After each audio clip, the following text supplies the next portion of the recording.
Hello and welcome to another Acme Minute.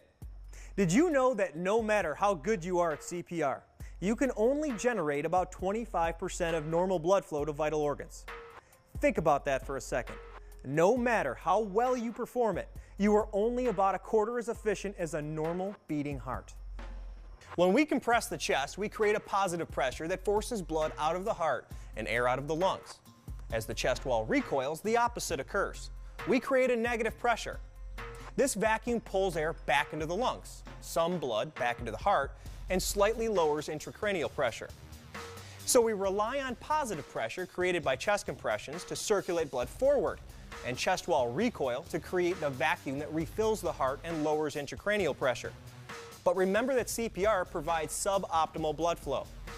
This is due to inherent inefficiencies. The good news is that we have simple technology that addresses two of the fundamental inefficiencies of conventional CPR. Studies have shown that this tool can help us double blood flow back to the heart and increase blood flow to the brain by 50%. The ResQPOD ITD is an impedance threshold device that does just that. In addition, studies have shown that using the ResQPOD in conjunction with high-quality CPR can improve survival by 25% or more compared to conventional CPR. Recall that when it comes to creating a vacuum in the chest, conventional CPR can be inefficient. An open airway allows air to be drawn in during chest wall recoil. This wipes out the vacuum we're relying on to fill the heart. Notice how the heart stops filling as soon as that air comes in. The less blood that fills the heart, the less blood that can circulate. The ResQPOD ITD corrects this problem. It's attached to a face mask or other airway device and regulates the flow of air into the chest during CPR. When we push down on the chest, air can freely leave the patient. But as the chest wall recoils, the ITD closes and prevents air from being drawn back in.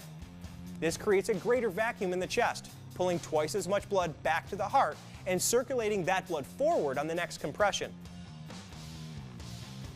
Studies have shown that the vacuum produced by the ResQPOD also lowers intracranial pressure, making it easier to circulate blood to the brain. No other device lowers intracranial pressure to improve blood flow to the brain, which is key to a full patient recovery. Applying the ResQPOD as soon as possible after compressions begin allows the patient to get enhanced circulation early in the resuscitation effort. To use the ResQPOD, first connect it to the face mask. Connect the ventilation bag to the top of the ResQPOD. Next, open the airway to establish and maintain a tight face mask seal on the patient's face.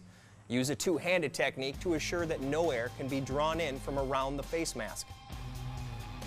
Then, begin performing CPR at the recommended compression to ventilation ratio. It's best if the airway person's only job is maintaining a face mask seal. The ResQPOD can also be used on an advanced airway such as an endotracheal tube or supraglottic airway.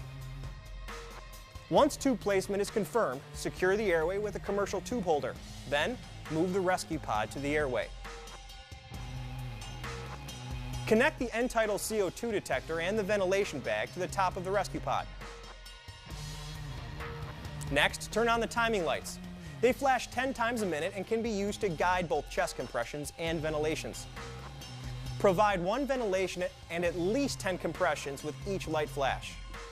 When you get a pulse back and chest compressions are no longer indicated, remove the ResQPOD from the circuit and continue providing supportive care. We all know that ventilating and compressing at the proper rates are essential components of high-quality CPR. Going too slow or too fast impacts survival. But conventional CPR doesn't offer any guidance to rescuers on the proper rates. Use the lights on the ResQPOD to get the chest compression and ventilation rates right. Data from the Rock Prime study showed that when an ITD was used with chest compressions at rates around 100 per minute, observed survival was increased by about 25% or more. Essentially, the ResQPOD ITD helps correct the inherent inefficiencies of CPR by increasing perfusion and promoting high-quality CPR performance. Again, data shows that high-quality CPR and the use of an ITD results in a 25% or more improvement in survival. Why is this important? Because it could mean 15,000 more lives saved in the U.S. each year. We recommend you check your local protocols to ensure there are no conflicts with the widely accepted information provided during this Acme Minute. Visit AmericanCME.com where you can earn free credits towards your EMS license. As always, every course at American CME is completely free. For more information on the ResQPOD ITD, visit advancedcirculatory.com or knowtherate.com. Thanks for watching and have a great day.